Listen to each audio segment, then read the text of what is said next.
Hi, I'm Helen Grant, the author of Vanishing of Katharina, Linden, The Glass Demon and Wish Me Dead. I'm visiting Bad Münstereifel today where my books are set.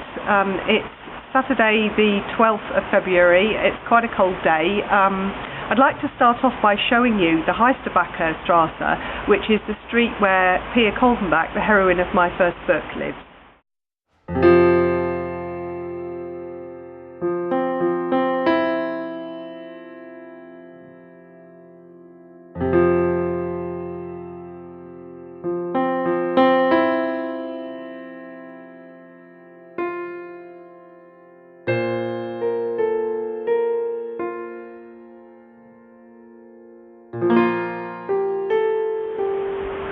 Okay, so this is the Straße where Pia lives, and you can see behind me one of the four big gates of the town, the Tor. I chose this street partly because it's actually inside the medieval city walls, or town walls I should say, but also because it's a really traditional looking street. You can see these lovely old houses with the half timbering. I didn't really have a particular house in mind, but I decided that she lived in one of the houses on this street. Hi, so this is the Marktstraße, and you can see on this side, the white building is the Grundschule, that's the primary school of Bad Münstereifel, and that's the school that Pia attends in the first half of The Vanishing. If you look further down the street, the red building there on the right is the Rathaus, and that's one of the most famous buildings in Bad Münstereifel. It does make brief appearances in the book. Rathaus means town hall, and it's one of the older buildings of the town. And further down, that white church at the back, that's the Jesuit church. There's two churches in Bad Münstereifel, and that's the Jesuit church. This is the scene of one of the disappearances in my first book, that of Katharina Linden herself. It's the Sventibold fountain in the middle of Bad Münstereifel with a statue of King Sventibold on the top. He's a character that I have quite a lot of affection for. He was king of Lorraine over 1,000 years ago, and he gave Münstereifel the right to mint its own coins, so he did quite a lot for the town. But it's during the town's annual carnival procession that Katharina Linden disappears, and she's sitting in front of this fountain when she's last seen, dressed as Snow White.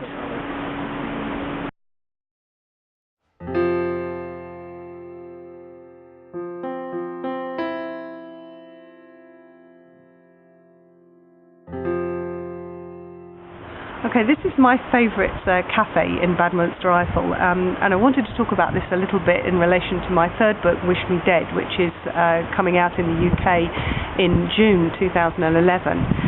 The heroine of the story is a little bit older than the heroines of the other stories, and she's already working in a bakery in Bad Münstereifel, not the F Cafe, but Herr Nip, who runs the cafe, and also the Café Quasten in common, were kind enough to let me have a look behind the scenes in the bakeries there, so that I could understand a bit about how they're laid out and how they work, so that I wouldn't make any mistakes. And they also told me a lot about the different kind of patisserie products that you have in Germany.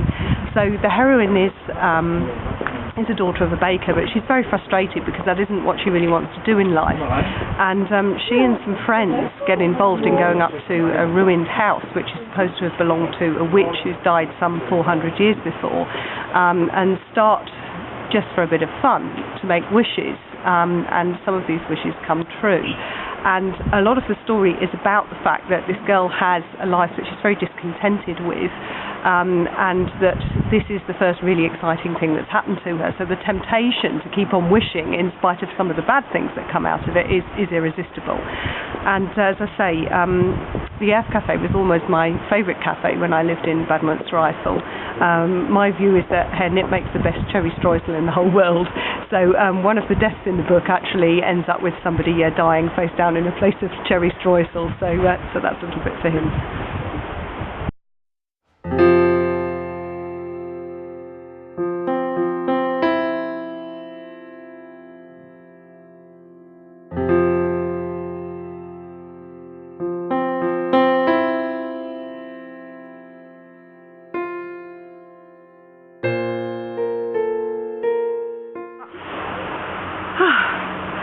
Well, we're on our way up to the old castle on the Quecken Hill, where the ewiger Jäger, the eternal huntsman, is supposed to haunt the woods. It's quite a climb. We're halfway up, so we're going to continue now. Behind me is the Johannistor. That is one of the 4 great gates that surround Bad Münstereifel. In the Middle Ages, the town was completely surrounded by a wall, although there's other gaps in it now.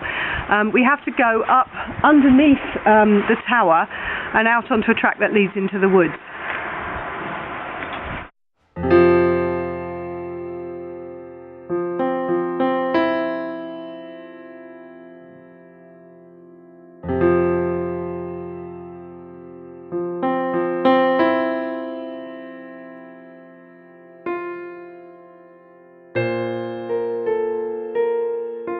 So here we are actually on the edge of the castle.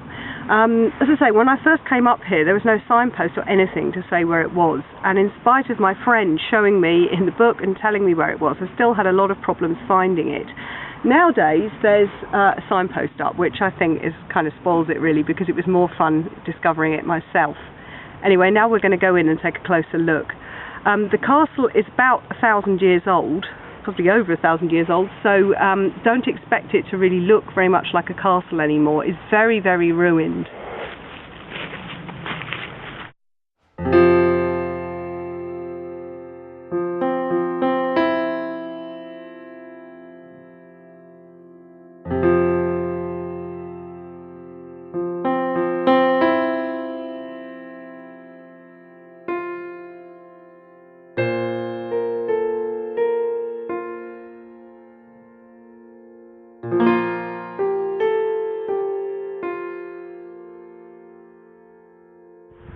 You wouldn't really think so, but now we're inside the castle walls.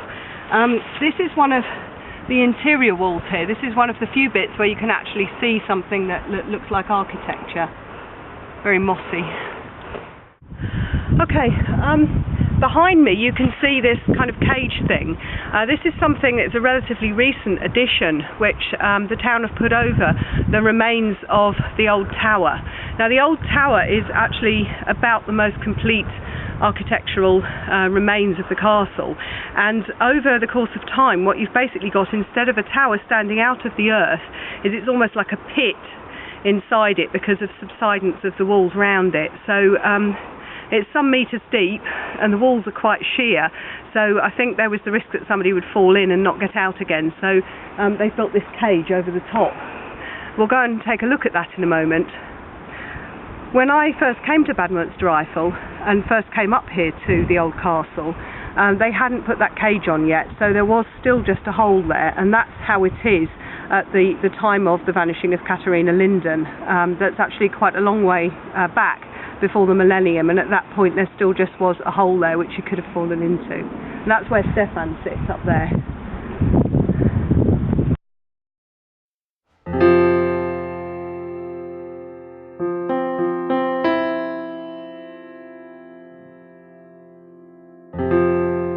It's going to get dark soon, so I think it's time we got out of these spooky woods.